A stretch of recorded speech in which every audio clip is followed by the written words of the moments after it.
Employers have a duty to protect the rights of their employees, offering them a safe and harassment-free place to work even amongst or from non-employees. The most effective method of stopping harassment is to take direct and immediate action. We understand that if, when, and how a person handles the harassment depends on their personal experience, personality, and the circumstance. This is fine, just don't ignore the issue. Harassment usually does not stop on its own, and in some cases, a non-response could be misinterpreted as an invitation to continue. Let's look at this from the victim's perspective. What if I'm the one being harassed? Well, there are several response methods available. The most common response is to ignore the issue. Some people think that if they ignore the issue, it'll just go away. As I mentioned earlier, with sexual harassment, this is not typically the result. It will usually continue. Some people will deny, question, or doubt the issue. They might even think that they're to blame for it.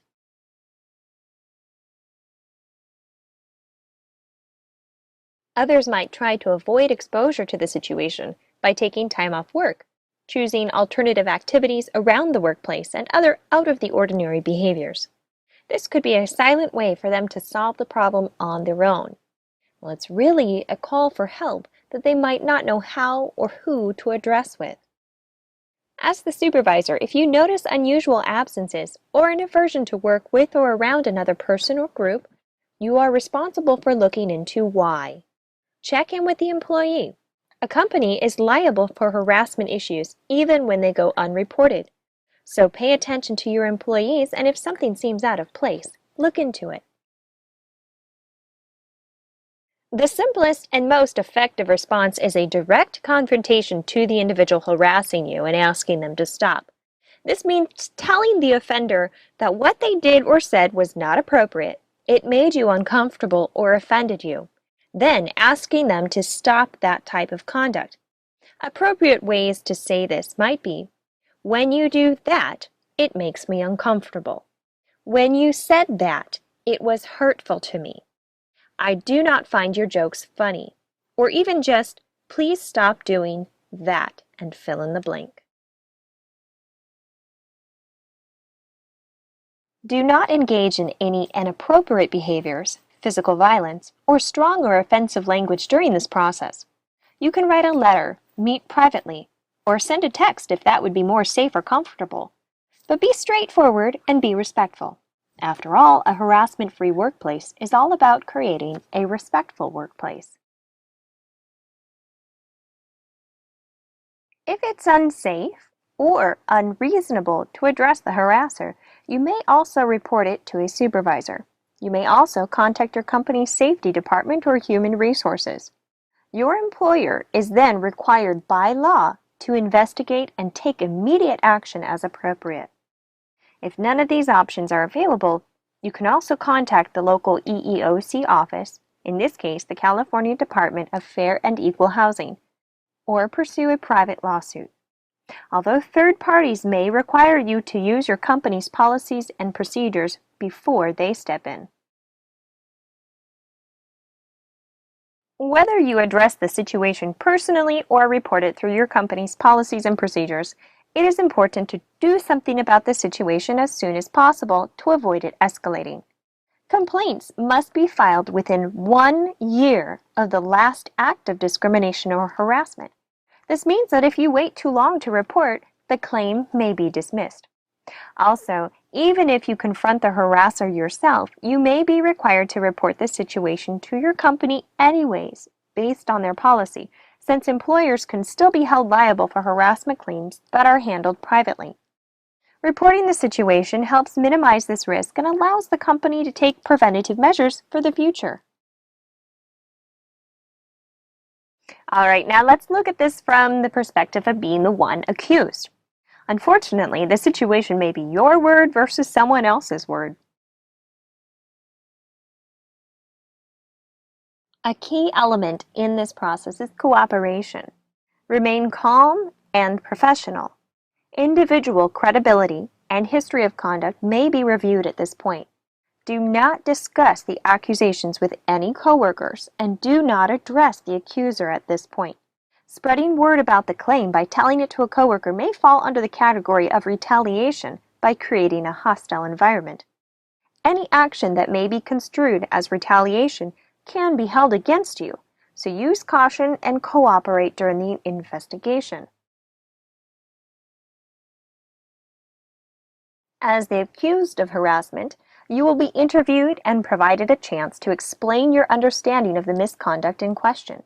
Those performing the interview understand that there's more than one perspective on the set of events, and may also consult other witnesses to confirm details. Remember, the purpose of the anti-harassment policy is to protect employees. If you have not participated in any misconduct, then the investigation process will help clear the accusation. Let's go over the complaint process. One of the main purposes of a company's anti-harassment policy is to help protect employees and allow the company an opportunity to correct the situation. In your company's policy, you'll find out exactly how to report harassment and to whom. Of course, there are outside agencies and organizations who can also help, but if an employee does not make a good faith effort to follow the steps outlined in the policy, two things might happen. 1. The company might not be held liable since they made a good faith effort to comply with anti-discrimination laws and the employee chose not to use the steps outlined. Or 2. The employee's claim might either be discredited, dismissed, or awards reduced. Your company may permit a complaint to be filed either verbally, written, in person, through a hotline, or even anonymously.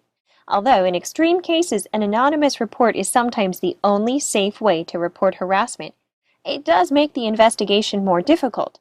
Your company may not provide this option due to the inability to investigate thoroughly or respond reasonably or effectively enough to eliminate the misconduct. If, after a complaint is filed, the victim wishes to drop the complaint, the company cannot stop the investigation. It must fulfill a complete investigation and resolution as required by the law. After the claim, if sufficient evidence is found to establish that discrimination did occur or harassment did occur, then a settlement process and/or remedial action will begin. A report will be made, and the victim will be notified that the investigation will move forward. The accused can then be disciplined according to the company's policies. However, the action taken should be held confidential and dealt with in private. Some examples of actions that the company may take include restoring the sick or vacation leave that the employee took due to the harassment, deleting any negative employee evaluations from the victim's file that were made during the harassment period, reinstating one's job or job type, disciplining the harasser, mandating an apology from the harasser, future monitoring of the employee to make sure that no retaliation occurs, and/or correction by financial compensation for loss, injury, or other damages to the victim. Your company and any legal or authorized representatives involved will determine the best approach. If the victim does not feel that the actions will reasonably solve the problem, they can file an additional complaint with the state's EEOC, which in California is handled by the Department of Fair Employment and Housing. If after you filed a complaint, more harassment continues, continue to inform your company of the additional incidents. If at any point during the period of harassment or after the harassment, the victim feels that they need additional assistance, there are other resources and remedies available to help. Outside organizations, counselors, and plenty of books and websites are available to help victims cope with residual distress. Your company may even have its own employee relations department which offers counseling. Use of these remedies is at the discretion of the individual. Employers must investigate all complaints whether or not the complaint is valid or if it provides enough usable investigative information, such as with an anonymous call. The investigator may be you, as a supervisor, a human resource manager, a third-party consultant or a lawyer, and in some cases it may be a combination of parties. During the investigation, you'll want to get answers to the following questions. Who was involved? What exactly happened? When did it happen and where? Is anyone else aware of or involved in the incident? Did they try telling the harasser to stop? Along the investigation, be sure to document everything. Every call, form, discussion, letter, or any other information. These will be filed with your final report as evidence. As a best practice, include 2 uninvolved objective supervisors or authorized interviewers in this process. At least one of the authorized interviewers involved should be trained or otherwise aware of the harassment laws and company's policies. The first part of the investigation is to determine whether the incident actually meets the definition of harassment, sexual or otherwise.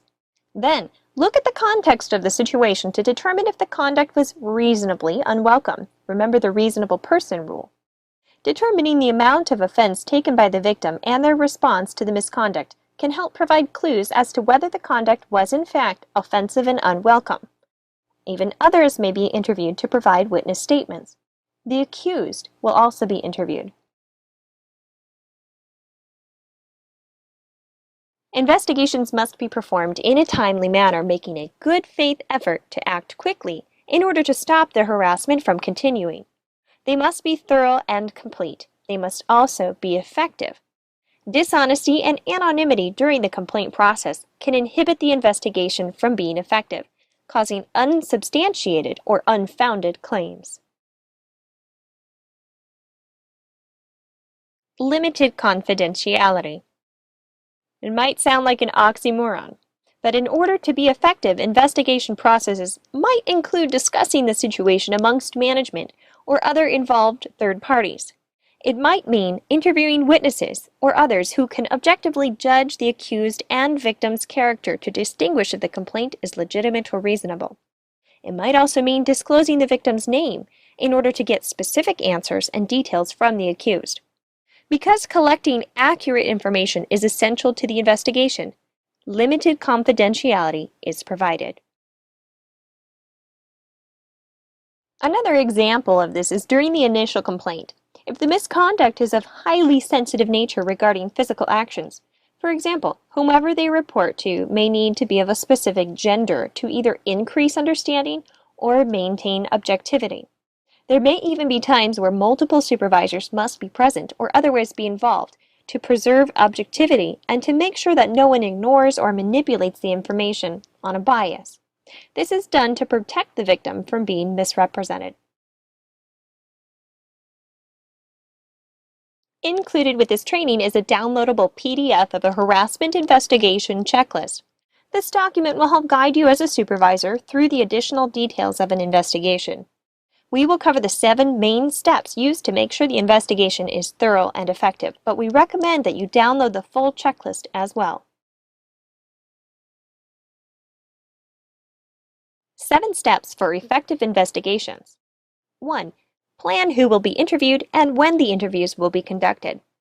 2.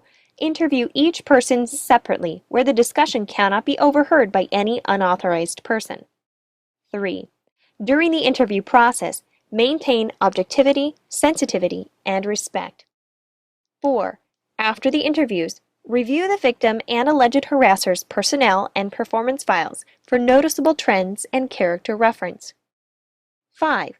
Discuss the investigation results, credibility determination, and evidence with the authorized investigation team. Make sure all are in agreement with the understanding of the situation. 6. Then make a decision about the allegations, whether they require corrective action or not. Again, make sure that there is an agreement about the appropriateness of the response. And 7. Finally, discuss and implement the changes to the company policies and procedures, or develop training and awareness materials where appropriate. When the final report is generated and the employees and others involved have had an opportunity to accept and sign their statements, reports are to be kept on file for a minimum of 1 year, or until the final disposition of the charge or any lawsuit based on the charge is complete, whichever is longer. If the victim used a third party to file the complaint, management of the company will need to work with the investigator to find resolution. The third party may request statements, employee documentation, and even an on-site visit. Remember, they share the same goal of resolving the complaint effectively and efficiently and protecting your employees.